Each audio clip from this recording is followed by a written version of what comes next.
क्या भगवान जगन्नाथ ने कभी सबके सामने किसी भक्त के लिए कोई चमत्कार किया है? आखिर भगवान को भक्त की किस चीज से इतना प्रेम है? उसके सोने चांदी के चढ़ावों से या उसके मन की सच्ची भक्ति से? वो कौन सी एक चीज है जिसके लिए महाप्रभु भी अपनी परंपरा तोड़ने को विवश हो जाते हैं?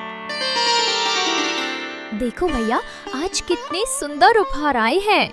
भक्तों ने कितना प्यार दिखाया है। सच कहा छोटी बहन, उनकी निष्ठा प्रबल है। वे सभी विधानों का बड़े ध्यान से पालन करते हैं। विधान तो सुंदर है, पर मैं तो हृदय की पुकार सुन रहा हूँ। सच्ची भक्ति का गीत वही तो सबसे मधुर ध्वनि है। क्या आप अभी कोई विशेष पुकार सुन रहे हैं? पुरी से दूर बालीगांव नाम का एक छोटा सा गांव था। वहीं रहते थे भगवान जगन्नाथ के परम भक्त दासिया बाउरी। उनका जीवन बहुत ही सरल और सात्विक था और हृदय करुणा से भरा था। हर जीव के प्रति उनके मन में अपार दया थी। वह न कोई विद्वान था और न ही कोई धनवान। वह एक ऐसे समुदाय से था जिसे परंपरा के अनुसार मंदिर में प्रवेश की अनुमति नहीं थी। लेकिन जहां नियम उसके शरीर को रोक सकते थे, वहीं उसके हृदय को कोई नहीं रोक सकता था। उसकी आत्मा जगन्नाथ के चरणों में बसती थी।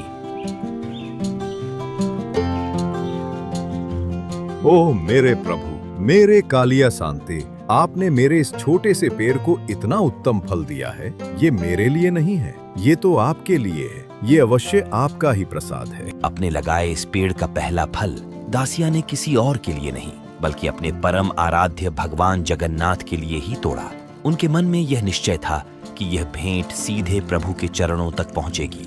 दासिया ने उस साधारण नारियल को एक बहुमूल्य रत्न की तरह संभाला और पूरी पवित्रता के साथ प्रभु की भेंट के लिए तैयार किया।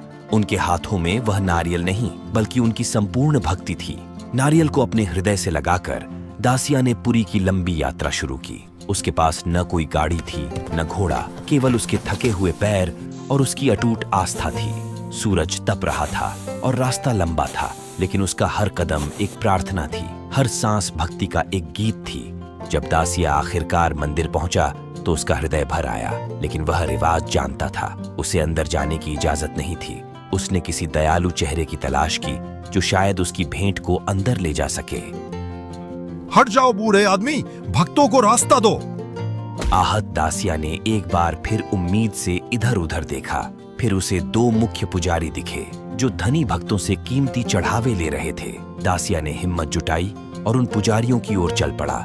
हे श्रद्धेय पंडितों, प्रणाम। मैं बालीगांव से आया दासिया हूँ। मैं अपने प्रभु जगन्नाथ के लिए एक छोटी सी भेंट लाया हूँ। मेरे पास बस यही है। क्या आप इतनी कृपा करेंगे कि इसे मेरी ओर से उन्हें अर्पित कर दें? क्या ये भेंट? क्या तुम मंदिर के नियम नहीं जानते?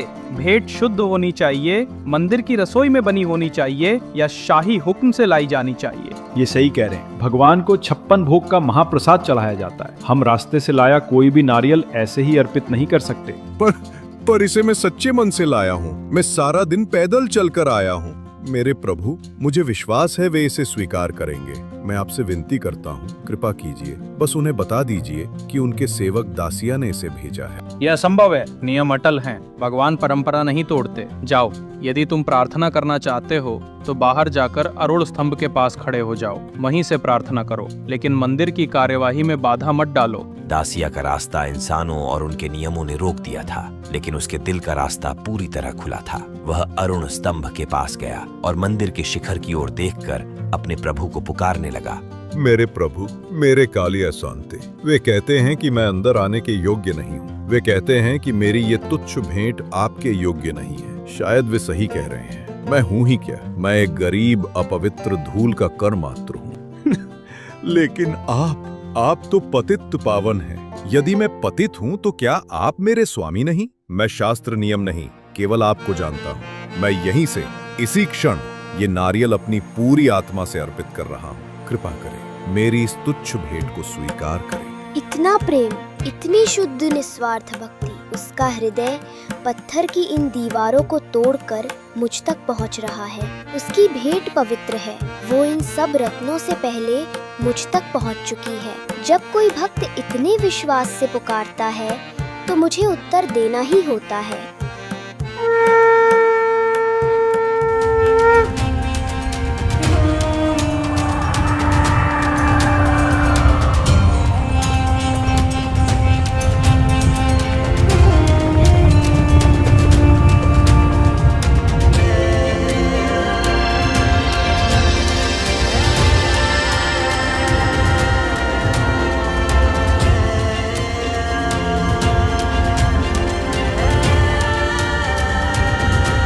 हमें क्षमा कर दीजिए हे महान आत्मा, हम अंधे थे। स्वयं महाप्रभु ने मंदिर से अपना हाथ बाहर निकालकर आपकी भेंट स्वीकार की और हम तो केवल नियमों में ही उलझे रहे। भगवान ने हमारे नियम नहीं, आपका सच्चा प्रेम देखा। आप ही सच्चे भक्त हैं। नहीं नहीं, हे ज्ञानी जन, कृपा करें, मुझे प्रणाम न करें। मैं तो बस एक तुच्छ सेवक हूँ। सारी महिमा मेरे प्रभु की है। वे सच में दयालु हैं, वे सच में पतित पावन हैं। उस दिन से भक्त दासिया और उसके नारियल की यह कथा एक शाश्वत सीख बनकर अमर हो गई कि ईश्वर तक पहुंचने का मार्ग सोने या विद्वता भरे नियमों से नहीं, बल्कि शुद्ध, सरल और अटूट प्रेम से बनता है।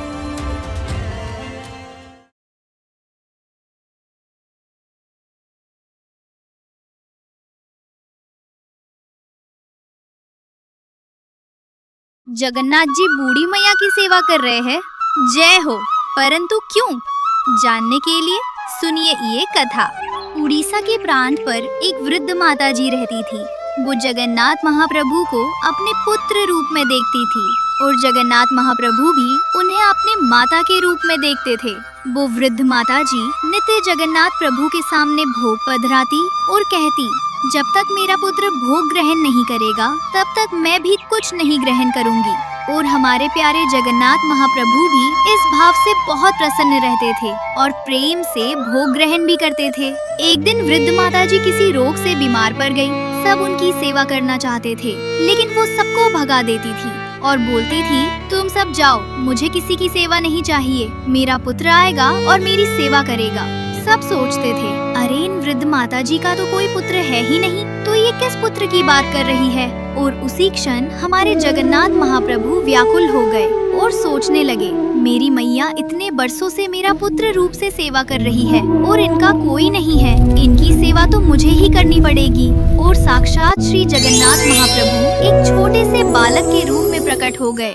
महाप्रभु नित्य माता जी के घर में सोहनी लगाते थे, माता जी को दवाई खिलाते थे, रसोई सिद्ध करते माता जी को अपने हाथों से खिलाते थे।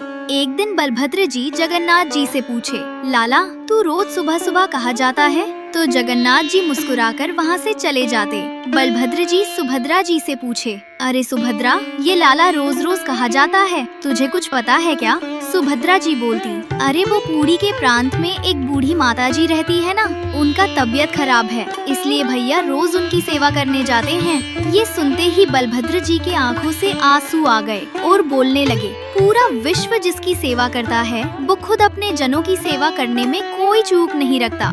धन्य है वो जन जो जगन्नाथ महाप्रभु को अपना जीवन मरण का साथी मानता है। अगली सुबह जब जगन्नाथ महाप्रभु चले गए बूढ़ी माता जी की सेवा करने, तो क्या देखा, बलभद्र जी और सुभद्रा जी पहले से छोटे बालक बालिका का रूप धारण करके बूढ़ी माता जी की सेवा कर रहे हैं। जगन्नाथ जी ने उनसे पूछा, आप दोनों यहाँ क्या कर रहे हैं? तो बलभद्र जी बोले, अरे तू तो बड़ा स्वार्थी है। बोले क्यों? बोले मैया की सेवा अकेला ही करेगा लाला, हमको ये सुख नहीं देगा।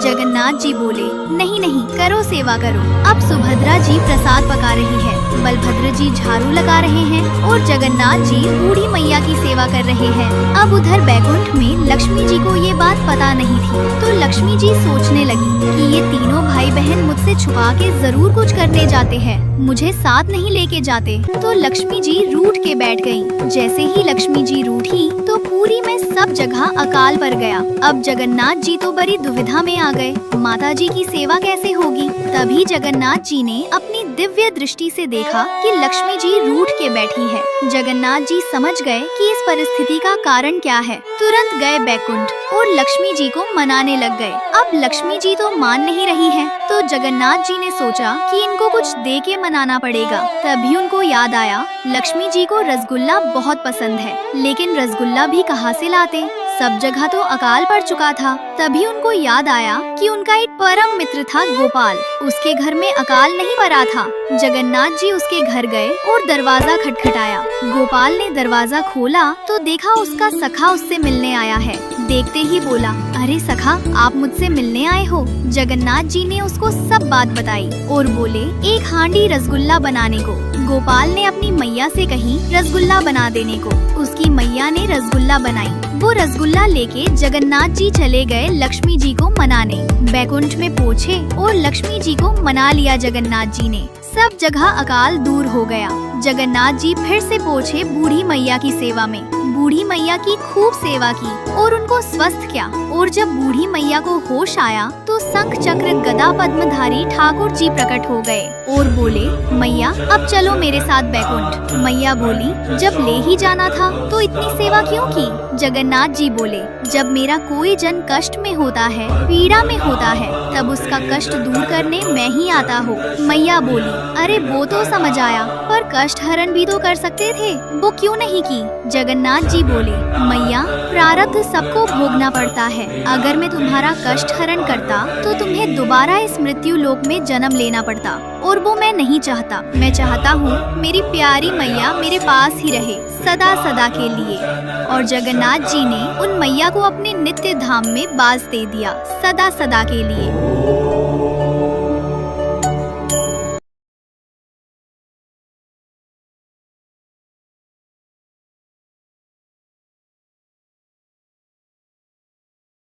हर साल रथ यात्रा के पहले प्यारे जगन्नाथ जी बीमार पड़ते हैं, लेकिन क्या आप जानते हैं जब वे स्वस्थ होकर निकलते हैं तो लक्ष्मी जी क्यों नाराज हो जाती हैं? चलिए सुनते हैं एक बहुत प्यारी अनसुनी कथा। स्नान पूर्णिमा के दिन 108 कलशों से प्यारे जगन्नाथ, बलभद्र और सुभद्रा जी का पवित्र स्नान होता है। लेकिन इस स्नान के पश्चात भगवानों को ज्वर हो जाता है। उन्हें अड़सर गृह में ले जाया जाता है, जहाँ 15 दिन तक उनका खूब ध्यान रखा जाता है। 15 दिन बाद वे पूरी तरह स्वस्थ होकर मुस्कुराते हुए बाहर आते हैं। प्रिय लक्ष्मी, मैं बलभद्र और सुभद्रा के साथ गुंडीचा मंदिर जाना चाहता हूँ।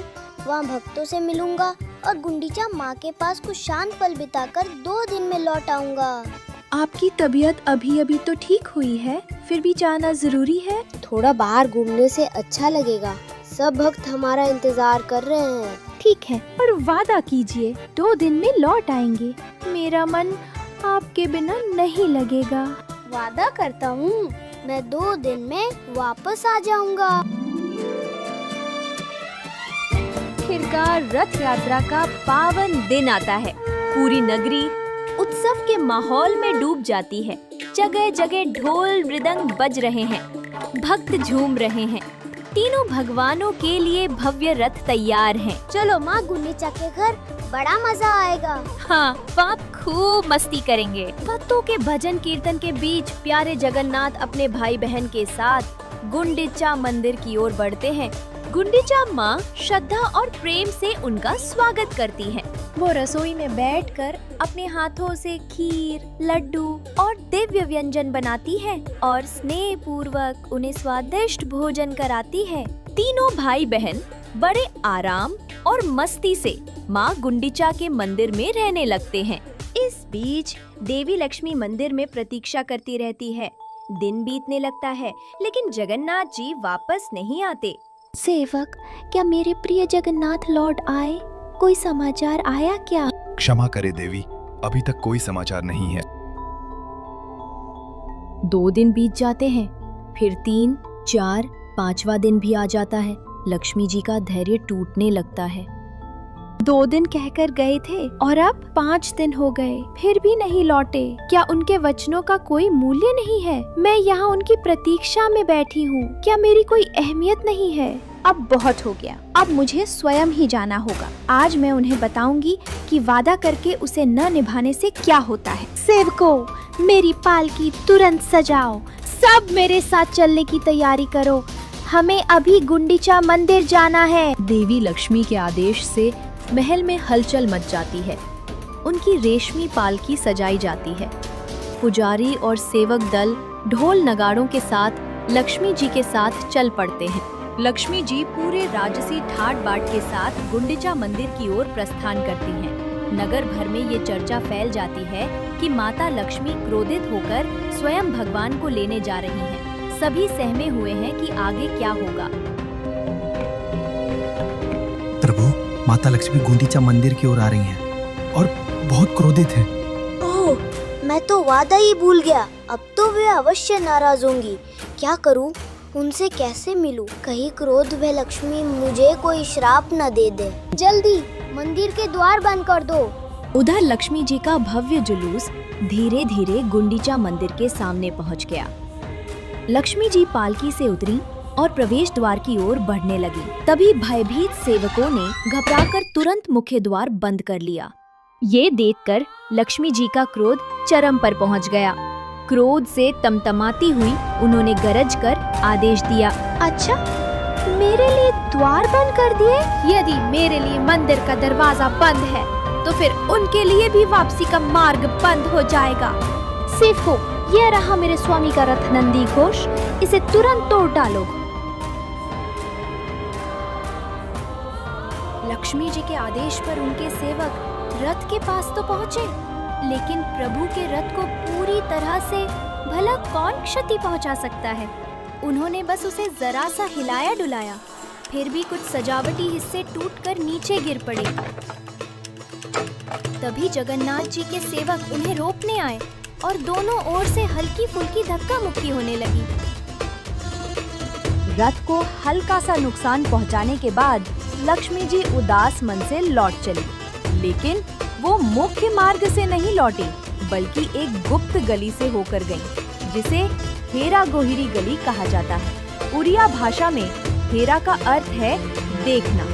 कहा जाता है कि रथ यात्रा के 5वें दिन माता लक्ष्मी अपने प्रभु जगन्नाथ के दर्शन हेतु यहाँ आई थी। इसी स्मृति में इस दिन को हेरा पंचमी कहा जाता है। लक्ष्मी जी लौट तो गईं, पर क्या वे इतनी आसानी से जगन्नाथ जी को क्षमा कर देंगी?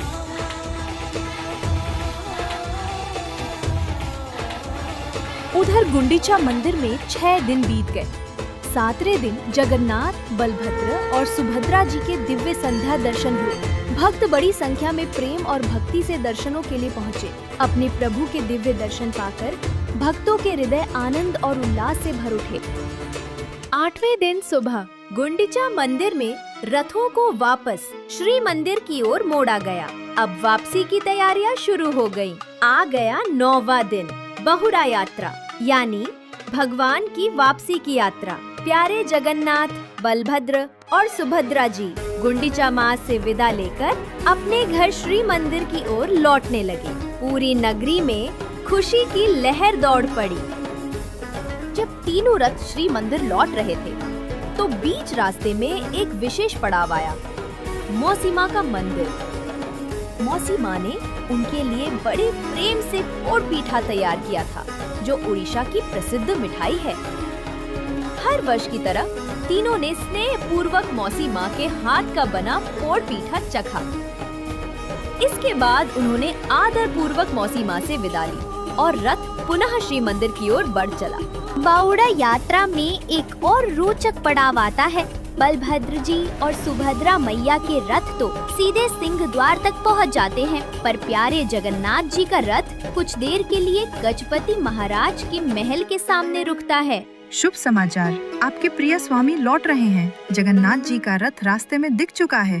क्या मेरे प्यारे जगन्नाथ लौट रहे हैं? शुभ समाचार सुनते ही लक्ष्मी जी का क्रोध एक पल में पिघल जाता है। वह तुरंत श्री मंदिर से बाहर निकल आती हैं और सामने जहानी मंडप में आकर खड़ी हो जाती हैं, जहां से दूर सड़क पर अपने प्यारे जगन्नाथ जी के रथ को आते हुए देखती हैं। फिर लक्ष्मी जी रसोई घर के रास्ते पीछे की ओर से होती हुई भेंट मंडप पहुंचती हैं। 9 दिन बाद आखिर उन्हें अपने स्वामी के दर्शन होते हैं। इस शुभ मिलन को लक्ष्मी नारायण भेंट कहा जाता है। जगन्नाथ जी अपनी विशेष फूलों की माला लक्ष्मी जी को अर्पित करते हैं।